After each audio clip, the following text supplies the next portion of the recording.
Good morning, students. I hope you all will be fine. And today we are going to introduce next topic of chemical bonding, that is resonance. Today we will learn only about what is resonance, what are resonating structures, and we will draw for many molecules these structures also. Now, what is resonance? You must have heard about this word. What is resonance? हम repeatedly structures को जब बनाते हैं किसी भी एक molecule के लिए, तो in the last videos we have learned about Lewis structures of molecules. हमने तब तक क्या पढ़ा कि एक मॉलिक्यूल को एक ही लेविस स्ट्रक्चर से हमने ड्रॉ कर दिया, पर बहुत सारे ऐसे मॉलिक्यूल्स होते हैं जिनके लिए एक Lewis structure is not sufficient to explain all the properties. तो हमने क्या बोला कि एक मॉलिक्यूल की सिर्फ एक ही लेविस स्ट्रक्चर से सारी properties, all properties we can not define, can't be defined. ऐसे केस में एक लेविस स्ट्रक्चर नहीं बनेगी, कई लेविस स्ट्रक्चर बनेंगी एक ही मॉलिक्यूल की. वो जो एक मॉलिक्यूल की कई लेविस स्ट्रक्चर्स बननी है, उस कॉन्सेप्ट को बोलते हैं रेजोनेंस. और उन वेरियस लेविस स्ट्रक्चर्स को बोलते हैं, उनका आपस में रिलेशन क्या है, they are called as resonating structures. Resonating structures का ही दूसरा नाम कैनोनिकल स्ट्रक्चर्स भी होता है और कॉन्ट्रीब्यूटिंग स्ट्रक्चर्स भी होता है. क्या मीनिंग हुआ कॉन्ट्रीब्यूटिंग का? क्योंकि सपोज एक मॉलिक्यूल है, एनी मॉलिक्यूल ए बी, इसकी हमने रेजोनेटिंग स्ट्रक्चर्स बनाई, इसकी 3 सपोज बनी, 1 2 3, ये सारी क्या बनी इसकी लेविस स्ट्रक्चर्स. हो सकता है इसकी इस मॉलिक्यूल की कुछ प्रॉपर्टीज स्ट्रक्चर नंबर 1 एक्सप्लेन करें, कुछ प्रॉपर्टीज स्ट्रक्चर नंबर 2 एक्सप्लेन करें, कुछ प्रॉपर्टीज स्ट्रक्चर नंबर 3 एक्सप्लेन करें. इन तीनों का आपस में रिलेशन, उस रिलेशन को शो करने के लिए डबल हेडेड एरो यूज करते हैं. This arrow is the symbol of showing relation between these structures, and these structures among themselves are called as resonating structures or contributing structures or canonical structures. For example, अब हम draw करते हैं किसी के लिए, like ozone. Ozone का ये structure है. सी, बहुत सिंपल वे में आई विल शो यू. एक तरफ डबल बॉन्ड, एक तरफ सिंगल बॉन्ड. यहाँ पे ऑक्सीजन के ऑक्टेट को पूरा करने के लिए लोन पेयर्स का इस्तेमाल करते हैं. हर एक का ऑक्टेट हमने कंप्लीट कर दिया. इसका ये दूसरा स्ट्रक्चर, दूसरा लेविस स्ट्रक्चर कैसे ड्रॉ करेंगे? पहले यहाँ डबल बॉन्ड, यहाँ सिंगल बॉन्ड, अब इधर सिंगल कर दो और इधर डबल कर दिया. अब आपको तो लगेगा कि दोनों में कोई फर्क नहीं है, लेकिन रिप्रेजेंटेशन के दौरान डबल और सिंगल बॉन्ड की क्या चेंज कर दी? पोजीशन चेंज कर दी. ये फर्स्ट लेविस स्ट्रक्चर, ये सेकंड लेविस स्ट्रक्चर, और इन दोनों का आपस में क्या रिलेशन हो गया? These are called resonating structures. और दोनों का निचोड़ क्या? ये 2 स्ट्रक्चर्स हो गए ना, दोनों का निचोड़ क्या? दोनों का निचोड़ ये है कि ऑक्सीजन में, ओजोन में 3 ऑक्सीजन का आपस में ये एक सिंगल बॉन्ड तो है ही है, डबल बॉन्ड कभी यहाँ और कभी वहाँ. तो दिस इज कॉल्ड, जो हमने ये इक्विवेलेंट टू करके बनाया, this is called RH. R stand for resonance hybrid. तो हाइब्रिड हमने सुना हुआ ना, which is mixture of 2 or 3 things with showing many properties. तो एक मॉलिक्यूल की प्रॉपर्टीज, ओजोन की प्रॉपर्टीज, कुछ प्रॉपर्टीज ये एक्सप्लेन करता है, कुछ प्रॉपर्टीज ये स्ट्रक्चर एक्सप्लेन करता है, और दोनों का मिक्सचर, उनका हाइब्रिड क्या बना? This is called resonance hybrid. और ये whole concept is called resonance. जब हमने रेजोनेटिंग स्ट्रक्चर्स बनानी है, जब जितनी भी बने, यहाँ 2 बनी है, 3 बन सकती हैं, 4 बन सकती हैं, किसी और की ओजोन में बस यही 2 बनती हैं, बाकियों में चेंज हो सकती हैं. तो रेजोनेंस से हमें ये भी पता चलता है कि ये जो दोनों बॉन्ड हैं, ये अब 2 बॉन्ड बने ना, कभी यहाँ डबल था कभी यहाँ सिंगल था, तो उल्टा भी है. ये दोनों बॉन्ड्स का जो बॉन्ड लेंथ है वो इक्विवेलेंट होता है, और दोनों की बॉन्ड एनर्जी भी, अगर बॉन्ड सेम है ड्यू टू रेजोनेंस, तो उनकी क्या क्या सेम होगी? ये दोनों का बॉन्ड लेंथ सेम होगा और बॉन्ड एनर्जी भी सेम होगी। तो ये रेजोनेंस जो है वो ये इफेक्ट को शो करता है कि जब भी बॉन्ड इधर या उधर बने स्ट्रक्चर में तो उन बॉन्ड्स की बॉन्ड लेंथ भी सेम होती है और बॉन्ड एनर्जी भी सेम होती है। देन रेजोनेटिंग स्ट्रक्चर्स औरों के भी बनाते हैं, लेकिन उससे पहले मैं कुछ फीचर्स आपको बताऊंगी जो रेजोनेटिंग स्ट्रक्चर्स में होने चाहिए या शो करते हैं। तो कैसे, लेट्स सी। जब भी रेजोनेटिंग स्ट्रक्चर्स हमने बनानी है किन किन चीजों का ध्यान रखना है? तो फर्स्ट ऑफ ऑल आपको मैं रेजोनेंस एनर्जी की बात बताती हूँ।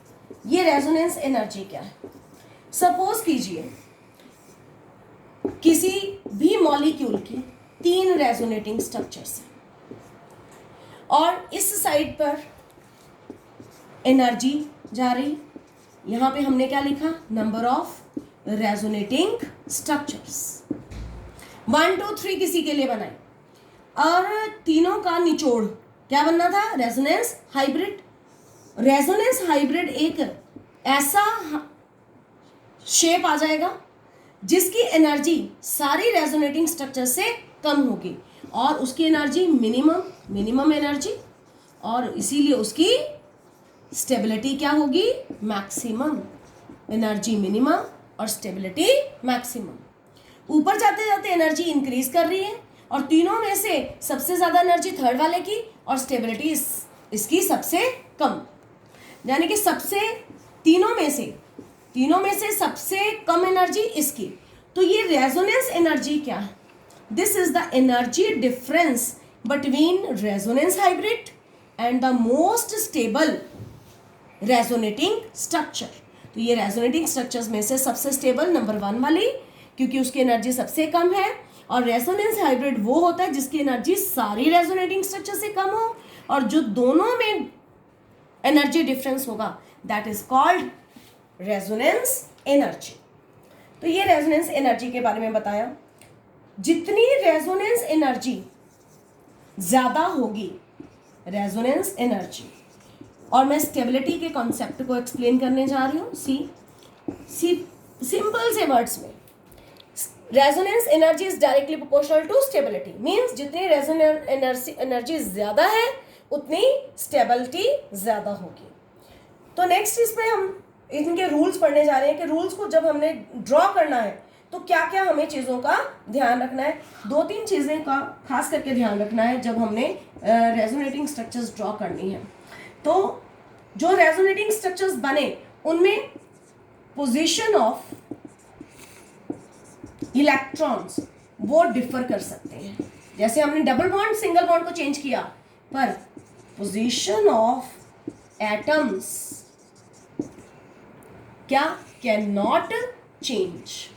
पोजीशन एटम की नहीं चेंज करनी, इलेक्ट्रॉन की चेंज कर सकते हैं। दूसरी मेन पॉइंट क्या है? हर कंट्रीब्यूटिंग स्ट्रक्चर जितनी बनाई, 2 बनाई, 3 बनाई, सब में all resonating structures should have same number of lone pairs. ये नहीं है एक में हमने 4 लोन पेयर बना दिए और दूसरे रेजोनेटिंग स्ट्रक्चर में 5 बना दिए, तो लोन पेयर का नंबर बिल्कुल सेम होना चाहिए। जितनी रेजोनेटिंग स्ट्रक्चर्स बनती हैं, all resonating structures have similar energy, मतलब बिल्कुल आसपास एनर्जी होती है, बहुत फर्क नहीं होता एनर्जी से। और जो मेन और पॉइंट है कि negative charge should be on more electronegative atom, और जो पॉजिटिव चार्ज है ये किस पे होना चाहिए? Electro positive pay. तो ये नहीं है कि हम ऑक्सीजन पे पॉजिटिव, जैसे ही ऑक्सीजन पे पॉजिटिव चार्ज आएगा इसका मतलब वो रेजोनेटिंग स्ट्रक्चर स्टेबल नहीं है। साफ साफ क्लियर कर रही हूँ। Negative charge should reside on electronegative atom, whereas positive charge should reside on electropositive atom. एक और बात है, वो स्ट्रक्चर ज्यादा स्टेबल होगी जब अनलाइक चार्ज मतलब एक पे नेगेटिव एक पे पॉजिटिव, वो एडजेसेंट एटम पे हो। तो ये कुछ हमने रूल्स लिखे, और अब हम 1-2 मॉलिक्यूल्स के लिख के देखते हैं रेजोनेटिंग स्ट्रक्चर्स कैसे लिखनी है। तो एग्जाम्पल, कार्बन डाइऑक्साइड की लिखने जा रहे हैं।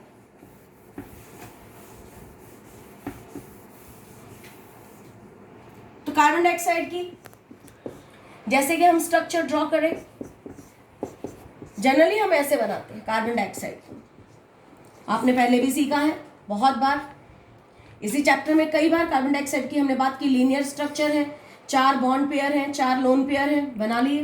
रेजोनेटिंग स्ट्रक्चर अब कैसे बनानी, ये डबल बॉन्ड इस साइड को अगर शिफ्ट करें तो इसकी रेजोनेटिंग स्ट्रक्चर कैसे बन जाएगी, ये एरो बनाया डबल हेडेड एरो, जो कि रेजोनेटिंग स्ट्रक्चर बनाने का सिंबल है।